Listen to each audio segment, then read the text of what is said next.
ఈరోజు వీడియోలో cabbage curry చూద్దామండి. క్యాబేజీని ఇలాగా తురుముకొని దగ్గరికి చక్కగా చిన్నగా చేసుకొని పక్కన పెట్టుకోవాలి. ఆనియన్స్, పచ్చిమిర్చి, కరివేపాకు, టమాటా రెడీ చేసుకోవాలి. అవి కూడా ముక్కలు కట్ చేసుకొని రెడీ చేసుకొని ఆయిల్ హీట్ చేసుకొని ఇంకా కరివేపాకు వేసి పచ్చిమిర్చి వేసి ఫ్రై చేయాలి. ఆనియన్స్ కూడా వేసేసి బాగా ఫ్రై చేసేసుకోవాలి.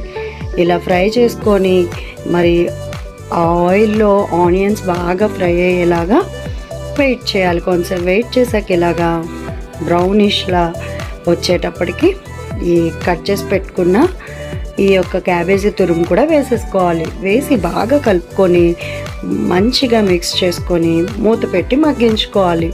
దగ్గరికి మగ్గిన తర్వాత మనం రెడీ చేసుకున్న టమాటో కూడా వేసేసుకోవాలి. వేసి మళ్ళీ మూత పెట్టి మగ్గించుకోవాలి. ఇలా దగ్గరికి మగ్గిన తర్వాత కారం వేసుకోవాలి.